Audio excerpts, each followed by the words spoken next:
Hey everyone, so it's the Devonshire Shepherdess. I thought I'd do a quick video because all the cows are in here munching today because the weather is looking like that. So it's a bit rainy and these actually have the option to go out if they want to. So they've probably just come in to get their belly full of some nice hay, get their rumens churning, and then they'll go back out in a minute. So this is helping reduce the cost of straw basically.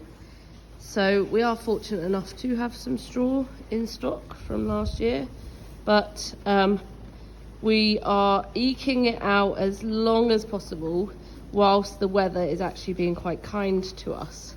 So we're fortunate enough because we have free draining soil that we can outwinter, and then if they've poached any areas a bit too much, then we can just reseed in the spring, so it's not such a thing. And we've got another bunch of cows just out over this wall as well. So yeah, they seem to do quite well. They're not roaring, as you can hear. Normally our cows, if they're hungry, they'll start roaring at us. These have normally always been fed on silage, but again, with rising silage costs, or the wrap costs this year, we haven't done as many silage bales, and there's two reasons. So the cost of the wrap, but also because we just didn't have that normal available amount of grass that we would normally have had, because the drought that we had in the summer killed it. So I did a video before on what our field, that field out there actually, was looking like. And it was like the Sahara Desert, basically. And these girls were being fed hay in the middle of the field. But in the summer, it's not so bad because the sun is shining. And they love to lie out in the sun, cows do, and just kind of like bask in the sunshine. And we always say that their calves will literally grow off of the sunshine. They don't need lots to eat. Whereas in the winter, a bit like us, they need lots more to eat to power those rumens and, you know, get their rumination going, so that they got lots to chew the cud on for the rest of the day, which is essentially what they're doing here now. They're just filling up, and then they'll go out, find a spot to lie down, and they'll spend a few hours just cudding and ruminating and making the most of the hay that's going into them. So yeah, we're going to see how winter plays out.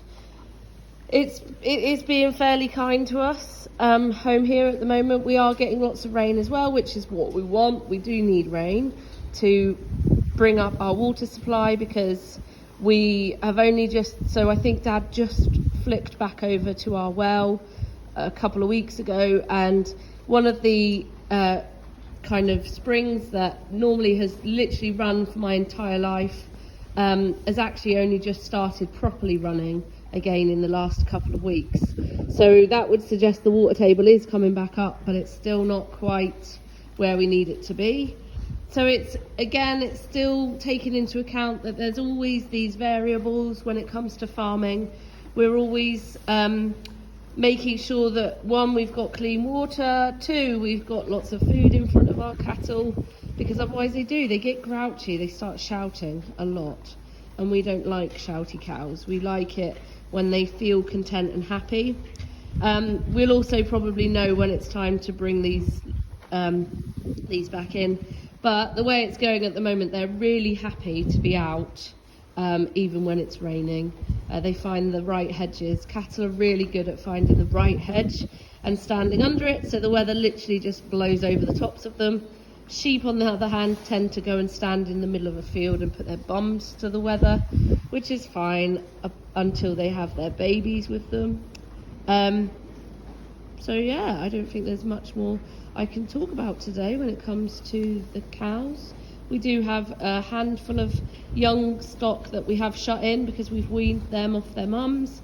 We had 6 sets of twins last year, and they are literally, they're over here. So we had 6 sets of twins last year, and just because some of the cows we decided to send to abattoir just because they had feet problems and, you know, reoccurring stuff, so we'd weaned them off. So here they are. There is one cow in there because she's got her calf had meningitis, but these are basically all our twin calves. So they're indoors now, just because they've been weaned, and they seem happy to be chewing away at their yeah, they've got hay as well there. So that is my little update, I think, for today. As you can see, our bullock sheds have got hay in. That's the other challenge when you produce hay. You have to have shed space to put them in. So our hay is currently in what would be our bullock shed. So that's another reason why it's ideal that the weather is playing in our favour for the time, so that we can, yeah, basically get some more room in. And but really they just grow long coats. These have got their long coats. You can see that we've clipped their backs because they come in. They've grown their winter coats, and because they're inside, we tend to shave their backs just so they can let the steam out, so they don't get any like a cold, a bit like we would if we overheated and we couldn't sweat it out. We would overheat and give ourselves a cold or something, and that's the same for these guys. So we just clip their backs off. But yeah, they all seem relatively happy. Any questions, then please just drop me a message and I'll speak to you soon.